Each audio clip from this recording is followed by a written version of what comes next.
Tout d'abord, tentative de déstabilisation déjouée du 3 janvier 2026, encore un complice qui passe aux aveux. Cette fois-ci, il s'agit du sergent-chef Salfo Yalwego, précédemment en poste à la garde républicaine. De vive voix, il explique son implication dans ce témoignage. Je suis le sergent Yalwego Salfo, matricule 12 180 10 463 en service à la garde républicaine, plus précisément au bataillon d'appui de protection des sites 2. Il y a de cela 2 semaines environ, un numéro inconnu m'a appelé plusieurs fois dont je n'ai pas décroché. C'est là, quelques minutes plus tard, mon oncle El Wimenga Ali, commerçant de profession résident à Zignaré, m'a contacté que de décrocher le numéro car c'est lui qui a donné mon numéro de m'appeler, que c'est son ami El Sakande m'a dit. Chose que j'ai pu faire, j'ai décroché l'appel. El Sakande m'a dit, m'a fait savoir qu'il veut me voir très urgemment, qu'on peut se voir à quelle heure. J'ai dit ok, je vais vous communiquer. Mais 3 jours plus tard, que connexion fut établie. Et ça a été au terrain de la Perle à Ouaga 2000, côté est du terrain. Arrivé, il m'a salué et il a appelé un numéro, mais passé. Et la personne a commencé à me parler à ces termes. Ça va? J'ai dit ça va. Et à Ouagadougou, j'ai dit tout va bien. Il y a quelle nouvelle là-bas? J'ai dit tout va bien. Tu sais c'est qui? J'ai dit ah vraiment je ne vois pas c'est qui. Et, ah bon? Ok. Que c'est le lieutenant-colonel Paul-Henri Sandaogo d'Amiba au téléphone. Chose que j'ai dit, ah ok, tous mes respects. Il dit bon, et après on va causer avec toi. Et notre communication s'est arrêtée là-bas ce jour. 2 à 3 jours plus tard, El Sakande m'a recontacté que le lieutenant-colonel Paul-Henri Sandaogo souhaite me parler. Mais je peux passer tout de suite. J'ai dit, vous êtes à quel niveau? Il m'a donné son aliment qui était à son bureau. Chose qui fait, j'ai été. Et il a appelé le lieutenant-colonel Paul-Henri Sandaogo me passer. C'est là, le lieutenant-colonel Paul-Henri Sandaogo m'a fait savoir qu'il est soldat comme nous, comme moi, et il sait que c'est pas simple. Mais tu ne demandes pas. Mais j'ai une commission pour toi. Que la commission sera disponible soit demain ou après-demain avec El Sakande Madi que tu pourras passer récupérer. Chose que je l'ai remercié pour l'acte qu'il venait de faire. Et qu'il a précisé également que El Sakande Madi va me préciser des choses, des trucs.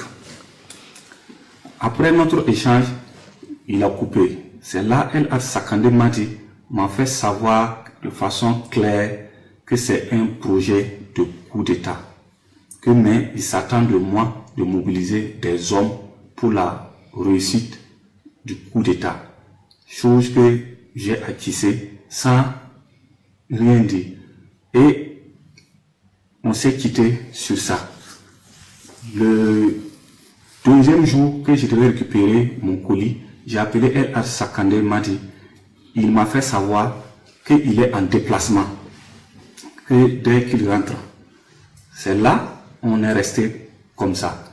Et à son retour de son déplacement, c'est l'oncle Wimenga Ali, commerçant de profession résident à Zignaré, qui m'a contacté que de rentrer en contact avec El Sakande Madi, qu'il est de retour pour prendre ma commission.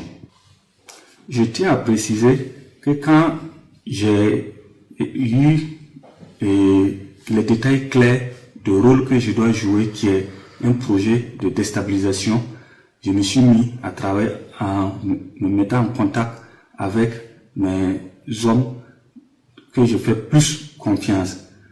Et c'est en ce moment, pendant l'absence de El Sakande Madi hors pays, J'ai travaillé. Et je tiens à préciser que j'étais chef de piquet à la gare républicaine le 31 décembre. Le 31 décembre. Soit rendez-vous a été pris entre Lagui Sakande et moi à 20h à Parlayiri à son bureau pour récupérer un colis. En partant pour récupérer le colis, j'ai été avec mon véhicule avec 2 PKMS et des munitions, beaucoup de munitions, 4 caissettes de munitions. Une fois sur les lieux, je devrais communiquer avec le lieutenant-colonel Paul-Henri Sandaoro Damiba afin de rentrer en possession de mon colis et prendre les horaires de la rencontre. C'est quand j'attendais l'appel que j'ai été arrêté avec El Had Sakande Madi à Parlayiri aux environs de 22 heures.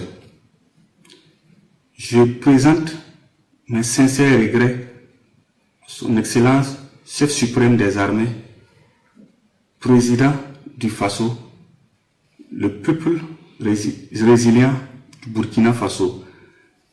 Je présente mes sincères regrets à ma hiérarchie et à la hiérarchie militaire. Je présente également mes sincères regrets à toutes les forces composantes de notre mère patrie. Je demande clémence et je tiens également à demander pardon à toutes les unités engagées sur des théâtres d'opération jour et nuit, malgré les intempéries, malgré l'adversité, malgré que les combats sont aptes. Je demande clémence, que Dieu aide le Burkina Faso, que Dieu aide le Burkina Faso, que Dieu aide le Burkina Faso. Le Burkina Faso reste seul, unique et indivisible. Aucun mal intérieur ou extérieur ne pourra diviser notre cher pays qui est le Burkina Faso. Nous n'avons qu'un seul pays, le Burkina Faso. Et nous allons nous mettre autour de ce tissu afin que aucun mal ne puisse l'arriver.